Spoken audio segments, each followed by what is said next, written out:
What is truth? And can we have peace in the world without truth? Or do we need truth to have peace? So one of the things that we're seeing right now is so many people with so many different opinions of what is going on in the world, is what's going on in different countries, in different levels of society, cultures, obviously in politics and governments.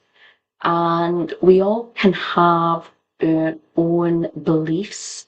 We can all have maybe the stories that we've heard, the stories that we've been told, are also the stories that we have experienced personally. And even if we think about our own truth and how we perceive the world, everybody perceives the world differently, and everybody perceives their own life through a particular lens. And the easiest way that I find to explain that is through the work of archetypes, because archetypes are like almost like personalities, right? They're not exactly personalities, but it's like people with certain types of what they say role or identity and certain belief systems. So if you think about different archetypes, they have in many ways they are motivated by certain beliefs, motivated by certain desires, motivated by even certain roles that they play, and they think that that's how they should be. And I do believe in that nature nurture aspect, that there's a part of us that comes into the world that we're here with certain gifts. And we're brought here with certain gifts. And if they're allowed to evolve and grow the right way, and they're nurtured, yeah, we expand. If they're thwarted or they're, you could just say, if there's a lot of conflict or they're pushed to the surface and, are pushed down and, or other people have people believing that they're not our gifts or question our beliefs, we can have all sorts of problems. But it's also in relation to what we call our shadow archetypes. There's certain things in the traits and how we show up in the world that are also related to our wounding and to our life experiences, what happened to us and how we form certain belief systems about that situation and certain patterns to deal with it and how to move forward. And some of those it can move us positively forward, and some of us it can really self-sabotage us or stop us. And in some level, a lot of these things are what we class as protective at the time. It's a way for you to cope and deal with things at a time. If you think about a child sometimes maybe has a very pure spirit and a simplistic look at the world. And even though they can be right about a lot of things, they also sometimes don't know the bigger picture, and they don't see the harm or the other aspects of something, and they have to learn a lot of things. Like they have to learn that they can't have, they have to share, and that they can't have everything, and that they can't be, just keep something to themselves and not let, share with other people, or like have, do things without any consequences. There's all these kind of things. So if we look at truth through the lens of the archetypes, right, and it's interesting what archetypes, really actually value truth. And there's actually archetypes that don't think that should be a priority. And I suppose it depends, and even how I'm describing it, there's layers to this, right? But if we look at it on a fundamental, on a basic level, if we look at the sage archetype, the sage archetype actually goes seeking truth. right? They want truth. That's part of their mission. But they seek that truth through knowledge, through information, through research, through objectivity, and also having a higher perspective, which I'll go to in a minute. But if we look at the researcher, right, an example is someone that does a lot of research to try and find out the truth. And if you think about scientists, or even sometimes even if you think about people looking for answers in relation to all sorts of things in the world, they go down that academic and they'll look for information and things to try and decipher out of it and analyse it, and look at all sorts of information to try and analyse, first of all, if these artifacts or these information or statistics are correct, and then they look at then any conclusions, and to see if there's any bias. And this is the important word, bias. Now, if you look at lots of research, and even medical research, it still has bias, right? And bias just means that, there can be other things influencing the people that want to do the research. So it could be even like, say I was a coach in a certain area, and I wanted to identify if my clients benefited from a certain program, or they got the results that I believed that my program gave. So depending on how I asked them, how I created the program, what type of people I brought in, and maybe even if I have what we call maybe, when we call it in medical research, more like a placebo group, a group that didn't, or they got something different. There's lots of factors that would mean that I could be quite biased about my opinion about the results. And, was it tested? Was it just me that was doing it? Now, if it's the program itself, is it if someone else done the program with the exact same results? Is it how you teach, what you teach? Or is the people using anything else at the time? Is there anything else that is the same with each of the people that join, the students? Is there things that are similar that would make them more likely to, improve their situation? But also it's about analysing, for example, sometimes, and I say this sometimes to clients in relation to business and marketing, sometimes it's also understanding, is it a long-term benefit? Someone can feel great that day, but is their problem really solved? Is it continuing? Now, if you have bias, you will believe certain things about that, but you won't look at it objectively, because we all do it when we are passionate about something, when we believe in something, and when we have a personal agenda and something is relatable to us or close to us, or something that we want or need or love, we have bias. And we don't always see things. And it's also to do with ideology, how we have been brought up in relation to culture, to perceptions, what again we've been taught, what we've seen, information we've received, things, and also our ability to look at information in a more critical way. And the sage, in relation to an academic, there's different ways you can look at the sage, but if you look at it from that perspective, the critical mind is about the ability to analyse all information, even it's part of the equation, to see if all of them are true first before you come to the conclusion. And so many people will say that that's where truth lies. Now, on different spiritual realms, there may be beliefs that nothing's truth, it's only what everyone's assimilation, and how we are showing up in the world is how we see things, and how things play out is to do with that. There's lots of layers to it. Now, if you are more like the seeker, the spiritual seeker is a seeker, right? And in many ways, they're seeking something. And on some level, yeah, they're kind of seeking truth, but they're seeking to understand themselves, right?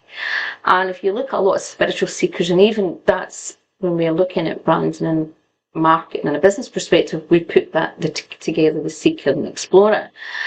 And the seeker and explorer likes to be on adventure. They like to try new things. They like to dabble.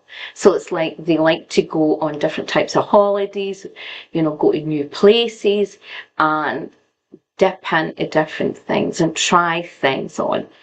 Now, the challenge often that these archetypes can have, there may be a commitment thing. They can struggle with commitment because there's a freeing sense of that moving all the time, moving from thing to thing.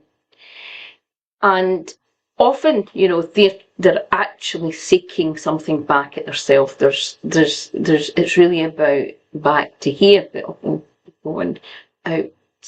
And if we think about that from a truth perspective, we can seek out there, but if we don't know even about the truth about ourselves, and we're not willing to face the truth about ourselves, well, we do have a big problem.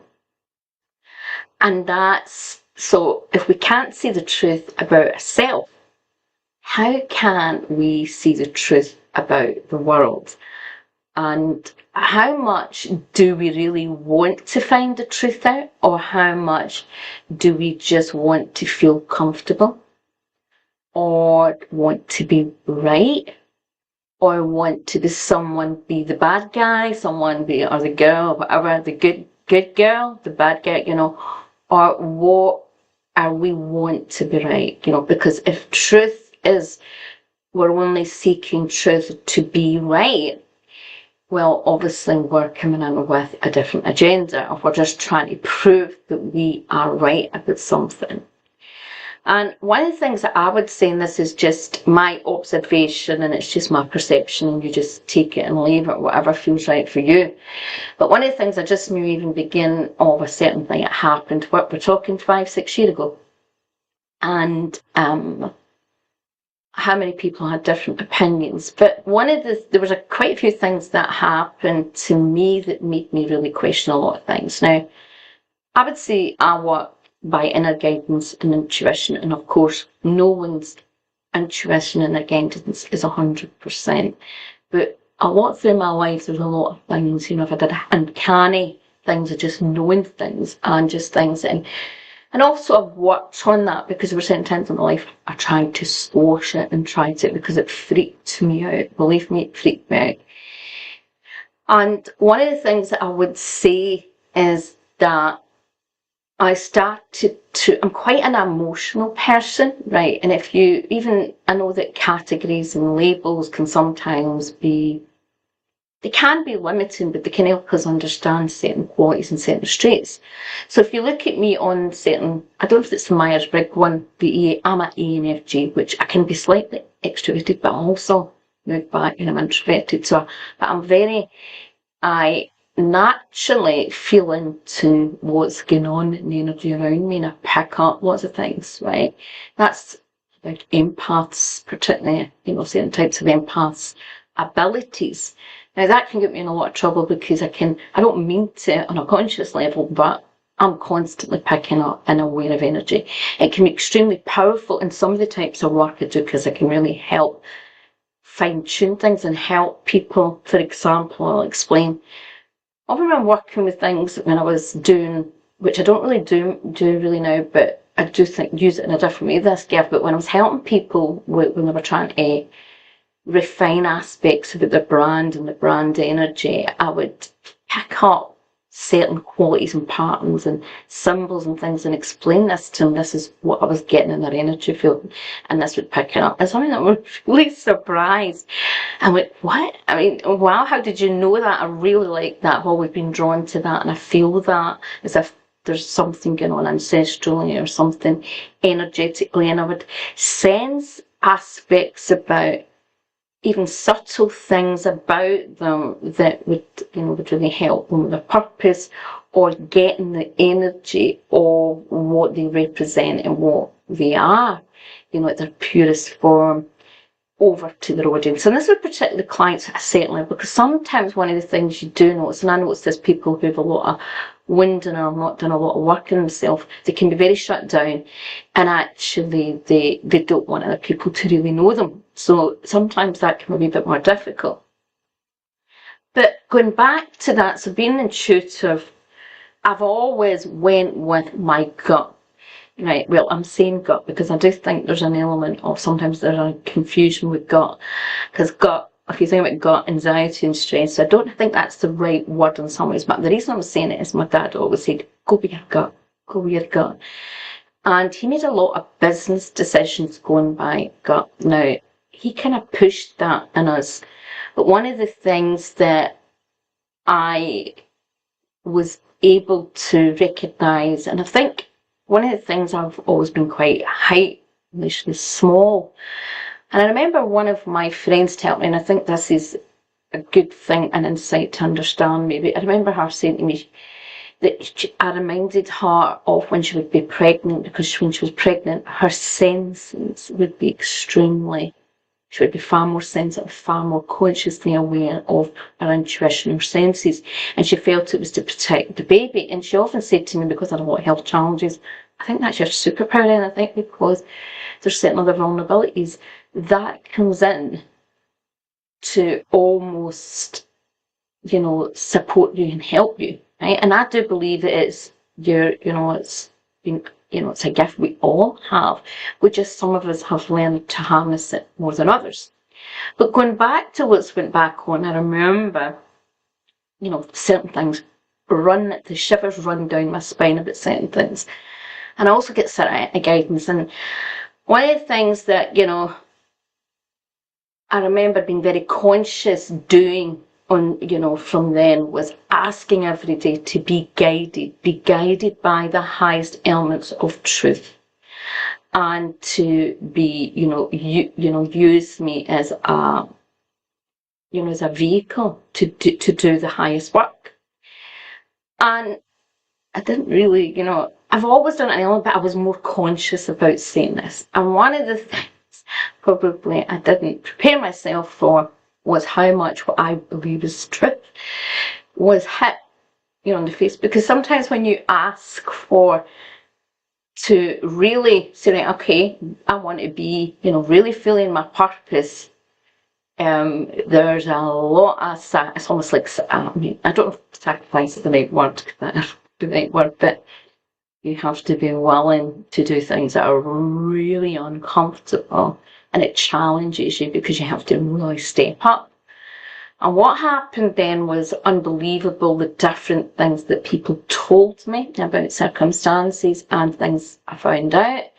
And I'd just been lucky enough to be friends with people that are very switched on, who are quite intuitive as well, unaware of a chain of events of then seeing different things that would really question my reality, not just about that thing, but so many things. Now, I'm someone that thinks probably a bit different from most people, and due to my own medical history and some of the personal experiences that I had in relation to all sorts of things that I realised were not truth, and my own personal experience, but that may not be true, that may be just my wounding, right?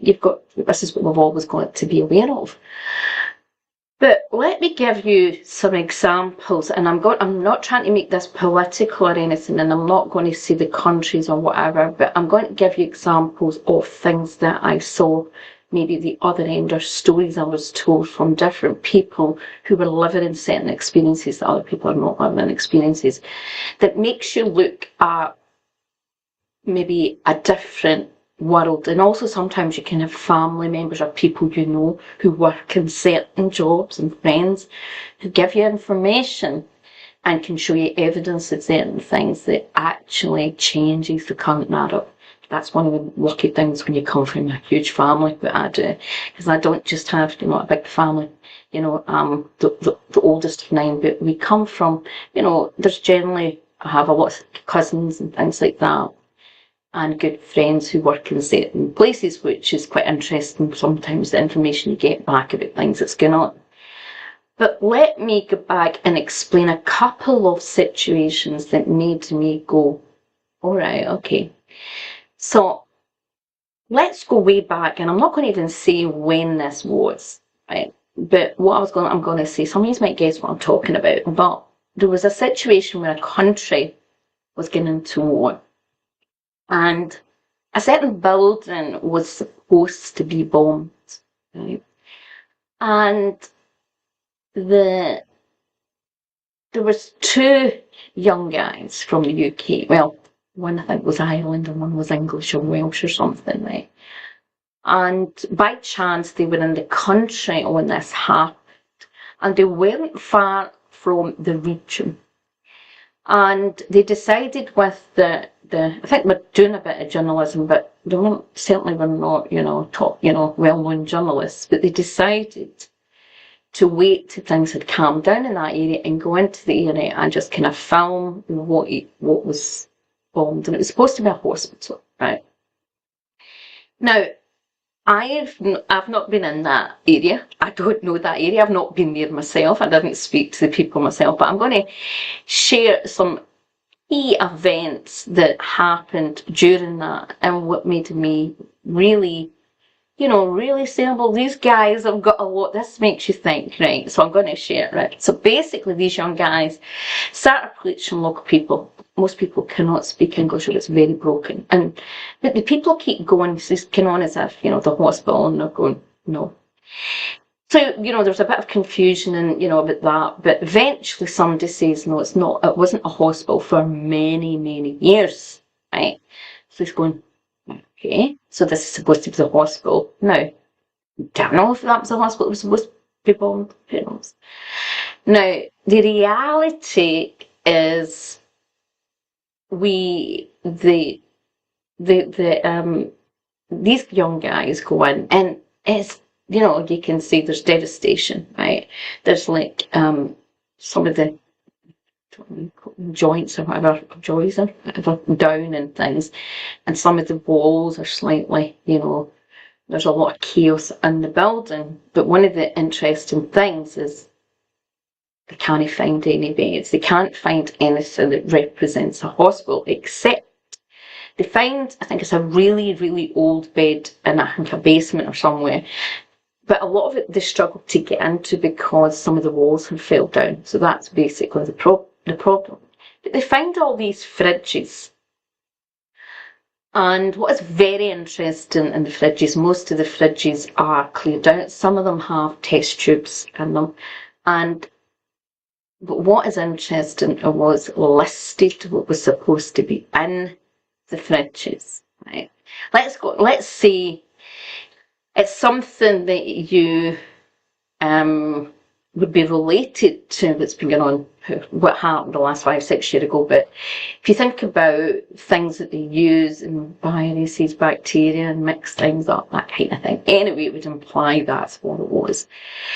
But what got more interesting was they could see something had been set alight. Now, I had saw footage from somewhere else. This wasn't mainstream, this was somewhere else, of what was supposed to be the same place, and lots of that particular government and army moving out just before it happened and trying to get rid of boxes and burn things, like it was if they were trying to burn information. Right? And the next thing, one of the guys says, no, I'm going to try and get through that wall. Now, it was just like a hole in the wall because it collapsed. But, there was not much room. It was devastation. It was very dangerous. And the guy had to kind of push things through. The other guy didn't want him to do it. But the young guy goes through, puts a camera, and then finds a pile of something that's set alight, right? And the thing that's set alight is lots of paperwork, right? You can see it, but there's edges on it, right? And what's really revealing is the edges of what the companies are and what they're selling. And I don't want to say too much, but it was really interesting now. So anyways, that all know what's come out recently about Lyme. I was someone who it would appear, there's a whole thing about this, that I actually had Lyme and like stage line, but that is a whole other, it's a very complex thing with line. But if you look at what's happening in America and what has come out of what line is, you'll understand what I'm talking about. Now, when you get tested for Lyme, you have to go to a certain type of lab. Your blood test gets sent to something that's not a normal type of test, and it's because it's the bacteria and things that are related to it and co-infections and to do with these conditions are related to what you would call, I'm trying to watch what I say here, but bio something, right? Not very nice things when people mix things up to cause chaos in the world, right? So it's interesting because the place that is in the UK that creates not very nice things in the world, but also the interesting things where your test gets sent to as that place, right? So that was in the pile, but also something else, right? And it linked to something else I had seen before that was really interesting. And it was all linked to a cover-up of certain companies doing horrendous testing on orphans, right, for certain types of things. Right? So that was one thing, right? And then I just need to, look recently at something that happened in another country recently, right, and where mainstream's not really talking about it, doesn't seem to be talking about what is really going on or what is, I know I'm sounding very kind of, it's just because I get flagged for lots of things and I don't want this video to be taken down. But there's another country, recently that maybe just after, would it be February it happened? January it went through, they've been going through, this country's went through it has a horrendous regime, and a lot of you know what I'm talking about. And the horrors of what went on there and the government taking down the internet. Now, this has been a part that this government has done through the years to control them so that the outside world people can't send information to the outside world of what is going on. Now, people did get access to Starlink and things like that, and it was horrendous, the massacres that was going on. And what has actually been going on, there's lots of things that these people and this country, people were begging for help and begging for people to come in to save them. And were asking for, were explaining that they had to do certain things to get, because most of the internet and if people were found with did I say Skynet? I can't remember what I said. It's the thing that Elon Musk, whatever he's got, the satellite and the something would happen if they were found using that, right? But people were getting information out and talking about how certain they weren't allowing people to have, after the kind of massacre during protests, there was children and women wounded or whatever, maimed or whatever, and they were not given the bodies back to the people. And these people from this country, which it was horrendous what you could see something was going on, were explaining that, they'd been told through the country, and there was rumours that certain things were getting kept. So then other countries, if they came in to rescue them or do things, would get the blame for it. Now, I have no proof that is truth, fact, or fiction, but I do also have someone that was at school with me whose husband's from this country, and I've got a friend who's very close to that family. And, there would be other things that they would imply that more what is going on is the truth of what these people have been telling you, not with the governments, not other people would like you to believe. And I think, if we look at the world is a mixture of truth and fact, truth, facts, and a bit of manipulation and lies, or omitting. So one of the things about truth, if you want to find truth, you have, everything has to be on the table. And one of the things that I find really interesting, people are talking about truth and they want truth, and when we're sharing things, Are we sharing the whole picture as journalists, sharing everything about that story? Are they sharing every angle? People are sharing things and they're saying it's objective and it's whatever, but are they sharing the whole picture? Are they sharing the thing that may change people's views because there's something else that people don't know or don't understand that would change the situation?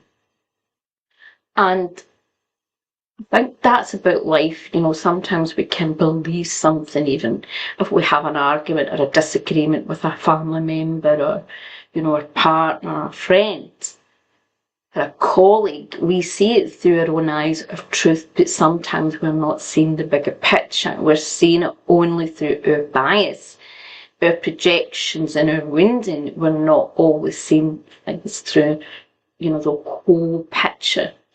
And I'm not saying that anything that I've said is truth, fact, or fiction. But I could tell you, because I went down the rabbit hole like a lot of spiritual people. And there's lots of things that I do believe there's a lot of manipulation in the mainstream. Because when you have people believe in certain things, it's easy to control the narratives. And one of the things is that certain people don't want certain things exposed, and people do fall for the narratives because they make people scapegoats, and people do that in life. If you think about big companies, if something goes wrong, and sometimes they blame one person when that was not the whole picture. It could be the whistleblower, it could be the person that tried to change it, but they become the scapegoat. And if you want to understand the scapegoat archetype a lot more, Caroline Tobin, we did a kind of little video podcast, and it's really interesting. Caroline's a great, she explained things very well, and very, she's great. She's just full of wisdom. So, I'll put a link with this video to that, video. I think when we are actually, if you really want to find out truth, it's about recognizing you're seeing things through the archetypal lens. Now, if you go back to things like the innocent, the innocent is about simplicity and purity. And of course, when we can look at that, we can think about, well, everything's black or white, but is everything black or white? So we may not agree with something, but sometimes when we put ourselves in someone else's shoes and we know the whole story, or we know something that we didn't know before, it completely shifts our perspective. And sometimes we can find ourselves in a dilemma. Now, I am completely against war. I'm completely against all that violence and things. But I also recognise, there's also the element of where a society is at the moment. Are we living a peaceful, as every one of us, in the spiritual community, we all talk about, we all want peace, but are we completely living in a state of peace in ourselves? Are we triggered? Are we angry? Are we annoyed? Are we functioning from a place of that peace within ourselves? We're wanting it out in the world, but we're still struggling to achieve it within our own lives and within ourselves. And I think the element is, when people are in danger and people are begging, which I saw, for several weeks, particularly when the internet went down quite a lot and then they took their electricity and everything out, was people begging, to be helped because, they felt in relation to the regime that they couldn't stand against them. They didn't have, the how could you say, the amount of manpower or amount of, I don't want to say, because I don't agree with these things, but then it's one of those things, if you had a neighbour who was being attacked, what would you do? And I think there's a lot of moral questions that even from an archetypal perspective, we all look at differently. For example, the hero archetype. The hero archetype will self-sacrifice themselves for the greater humanity. They are the rescuers. They want to, they believe in a higher mission, right, and believe that their life is worth sacrificing for, if it's going to help humanity or help something when it's not right. And this is where you see even young men, you know, getting into war, getting into the army, getting into forces, you know, believing that they're often doing, you know, they're going in and doing the right thing. And, you know, there's an element when we look at one element of that, you know, the tremendous courage for people that do sacrifice, you know, every day, that they put themselves on the line in danger. A lot of people, you know, expect everyone else to do it. There's an element that's, we can see the strength in that character, but we can also see where things in the world can get a bit distorted by that. And then if you look at through also, you know, different archetypes, like the orphan archetype, and they're all about community and every being at one, which is fantastic in relation to peace, that we all want to be part of the earth. But if we look at what they're trying to do in the world, so if you look at, you know, in the UK, we're one example, and I think Canada and a lot of other countries, people don't even realise they're embedded in the WEF agenda. And that kind of, and what's been and why other countries who are the disruptors, who are looked at as the baddies, are not always as what people say. They're the disruptors because they've gone against the grain of certain, you see this, and there's a lot of small countries around the world who've took their power back against this world globalization. And people want peace and community and want us all to be equal. That's a nice idea, but when it's who's running that, who wants that agenda and who's controlling it, that's when you see the different agenda and understanding behind it. And when people start understanding the people that are actually in these organisations, part of these societies, and the beliefs that are underneath that, they question what is actual truth. And I'll give you another example. So there is a guy that I don't want to say the game, but I've said it already, and I'm just going to do it backwards. FEW, right? So you just need to put that the right way. Their organisation has a guy that put on a pedestal called the Messiah, and the Messiah believes in transhumanism, and the Messiah believes that humans can only evolve if they've got a little chip put in their brain, and that the soul is actually causing problems in the world, because his belief is that we should just get more clever like a computer, and that we should be programmed like a computer, and that is so we become superhuman in this transhumanism agenda. And I think when people see some of his videos, and I know they've been trying to take them down because people were freaking out when they started to see, when you start to see who actually was putting this guy on a pedestal and who actually were promoting this guy with, and particularly in governments and even in certain religion institutes, you would actually have had them even in their buildings or whatever. I'm trying to again watch what I say here. People would question really what on earth is going on.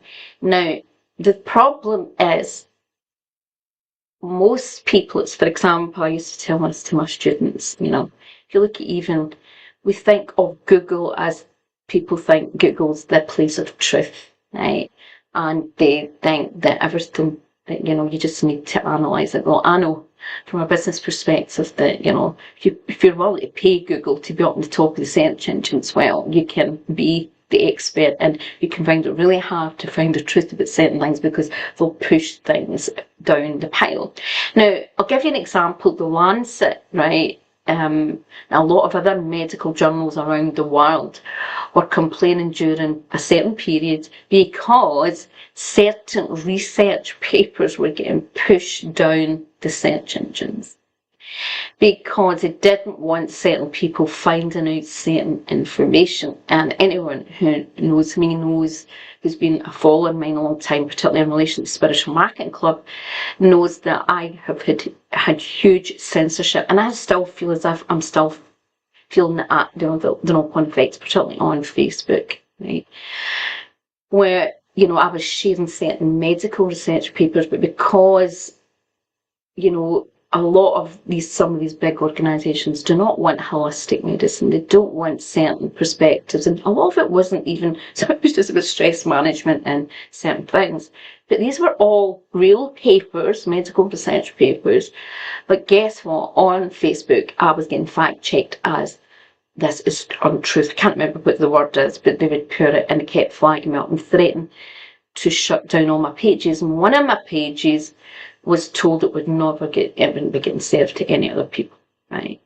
And that was something I'd worked on a long, long time, and I actually invested a lot of money in my social media. So, you know, it's quite frustrating as a business owner. But it also shows you where people want truth. And another thing about social media is, and a lot of people don't understand this, is social media works with algorithms. And, you know, this has been going on for I started doing, for example, even Facebook advertising many, many years ago. And I mean, we're talking maybe over 12, 13 years ago, right? And even then you could do, you can work out like things like demographics. You could say, I want to target a certain age. It's people that maybe bought this book or interested in it, that have a certain income. It might be, I could say, I don't want a smoker, I want some. So I might be looking at the kind of type of audience that I want, right? So I can actually do that. So it has lots of information, and it's to do with your cookies and all sorts of things. And it's picking up information that you see, just like me when I'm talking my video. It gets an idea of what I'm about, and it's a big reason why they want to censor what I say. But the reality is that those algorithms give them information, right? So it gives them information of maybe your religious perspectives, your spiritual perspectives, your moral perspectives, your ideology, the country you're in, and it also recognises what countries have certain censorship. Now, a lot of people don't even know this, but particularly when it was to do with a certain war about, God, is it now, about 5 years or whatever, certain countries, we weren't allowed to see certain things, and lots of countries use that as a big way to see it. If we look at even Canada, people in Canada don't even realise there's a lot of things they've been censored from, they don't say, right? So, and it's happening all over. Obviously there's been lots of, now it's getting obvious in the UK, the amount of censorship about certain things. And a lot of the things that they censor people and accuse people, it's come out then that some of the people were true about things. The government was trying to keep a hold and try and shut down information about certain things that they didn't want leaked. And if we go in, if we want to find peace, you know, I do believe like meditation, stillness work, and the ability to be beyond the human aspect, right? And when we look at things from a spiritual aspect, we can become more detached. But as a humanity, can we actually find peace in our life, in our community, and the world, and with other people, with other countries? Can we find that level of peace, true peace, without knowing truth? That's a question I have for you. Can we create a new world if we don't know the truth of really what is going on, and the truth that, because, you know, it's become now, it's just more about people sharing if they believe in one party politics, they'll say anything to justify that party politics. Or if they have one ideology, they will justify and not look at, and we all have to look, of course, we have to look at everything, see the bigger picture, and be honest with ourselves, and also actually recognise, are we being fooled? I'll give you another example. So another thing that happened during this period was somewhere like India, right? And it was someone videoing something and showing you. And it was basically someone else, I think they were having a cigarette, and they were round the corner, and it was the back of a hospital. right? And there was cameras. So what happened was, like, it was being recorded.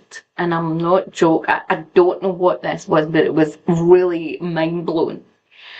And you saw these people who had their mobile phone, and they were kind of almost chit-chatting, and then they were like, what the hell? And they were kind of, it looked as if somebody was working in the hospital, but they were hiding away to have a cigarette, right, so nobody would see them.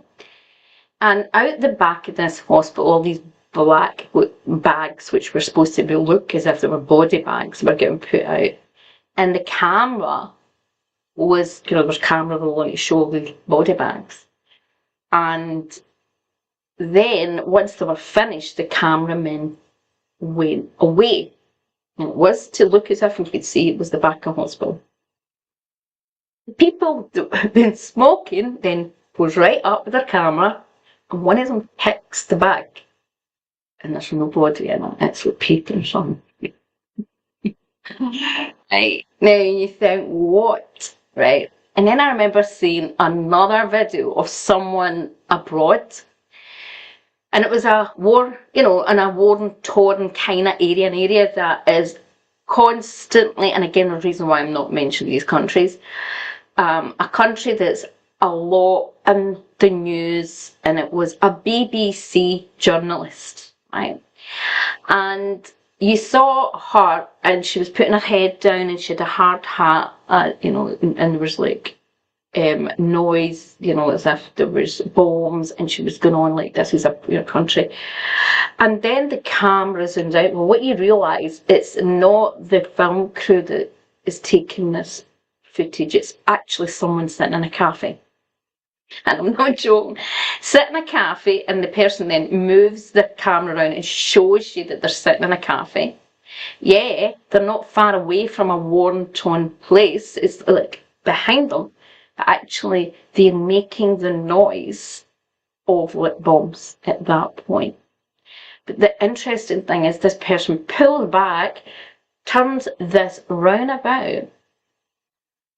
What you're actually seeing is people sitting having their tea or their coffee at a table. Now, I live in the UK, and we have no concept of living in a war-torn country, and I do think there's certain areas and countries that people actually, there's a certain normality, even if something's going on mere because it's the way they live their life, right? But there was something very disturbing about that video, because what was portrayed of the image with her with the hard hat and this kneeling down was not the reality of exactly where she was standing.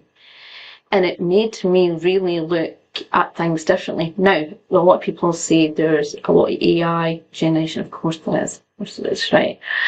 And there's I've saw a lot of things come out, even with the Epstein, that videos that were actually out a long time ago, and even well before all this, 10 years ago, these things, and suddenly people have put overlays of kids or overlays of other things in these pictures. Now, I don't mean horrible things, that's not what I'm talking about, just to imply certain things, right? Now, there are certain things in it, and we all know it's really interesting about certain people that come out, and the push, it's interesting how everybody's wanting it to come out now when certain agendas, but 8 years ago were getting pushed into 6, and they were trying to push out, certain parties did not want it pushed out because it suited them then.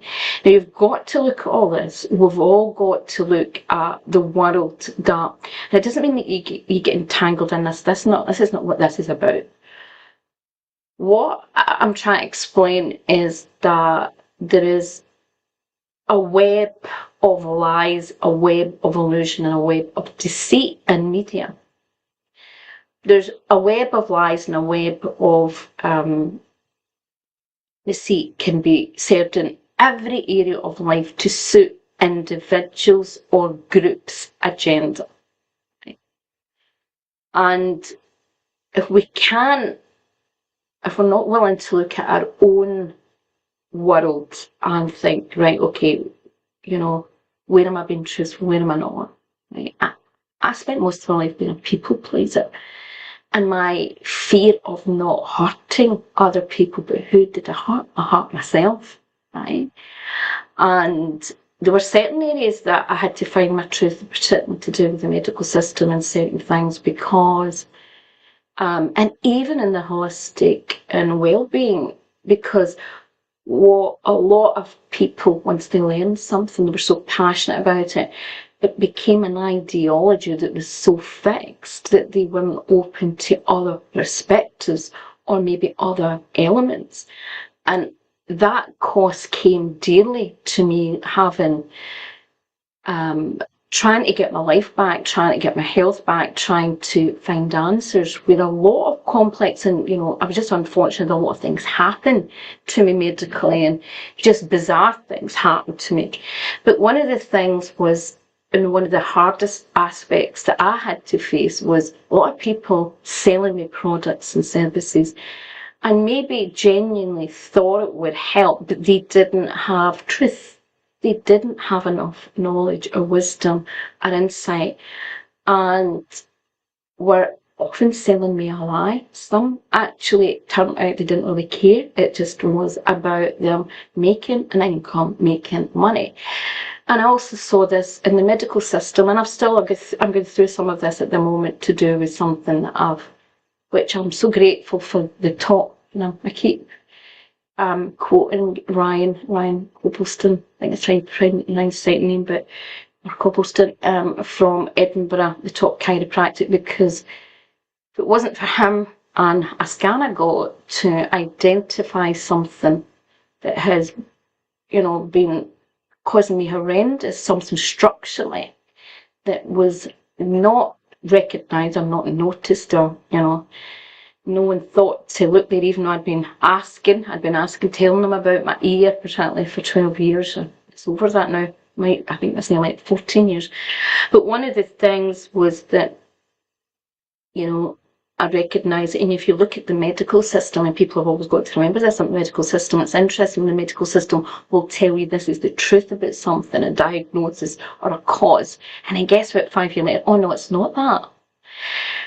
And even when you're in the holistic and wellness field, you've always got to remember that, because even clients that come, and I'll give you an example. So one of my cousins is a doctor, and she was sharing with me recently that a lot of her, she had a lot of patients who were diagnosed with FND, and they didn't. It actually had something else that they had, and it was something else that was undiagnosed, and the amount of them that were just labelled with that because, for lots of reasons, right?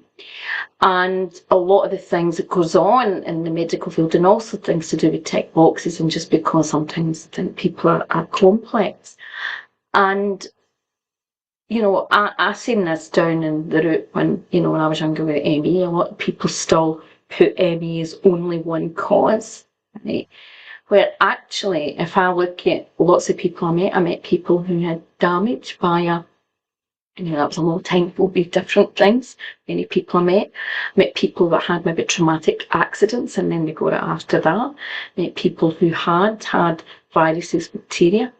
I had what appeared to be, and we never really thought about it till later on, when I was only about 14, I had all the bullseye rashes on my legs, which would imply it was tick bites, and then it would be dormant until then I had mercury. I had then, unfortunately, long story, but a dentist put mercury up the root canal into the tooth. He was, I think he had Alzheimer's or dementia. So I think he was aging, and he should have been out the practice. Now, these things aggravate mercury. If you don't know, mercury can actually accelerate, and it really feeds bacteria and viruses and things like that, and can cause absolute havoc. Now, these are, a lot of conditions are like umbrella terms for lots of symptoms, and there can be lots of factors. It's an example where, yeah, of course, there can be certain triggers and certain things, but everybody's different. And when you look at one thing as only the truth, I do think we limit ourselves, and I think we've got to be very careful, right? And of course, there's some things that sometimes we just feel inside as a certain truth, or it feels right. And I just highlight, a truth does not come from anger. It does not come from, I'm right. And it's, see if you have this kind of, well, I'm right, and it's a trigger, and there's a rage or a fear. That's not really your intuition. Yes, there can be intuitive nudges, like, for example, certain things, and I do believe certain things to do with me, to stop me doing certain things that would harm me. I get maybe a shiver, or like something like that, just like a very fast, quick, and then that's it. It's almost like, where did that come from, right? But when there's something keeps annoying you, and you think that that's right, and it's because it's annoying you, that's different. So just remember that. But of course, we have to live in an inner path. But I think we have to be open to lots of things may not be exactly as what they seem.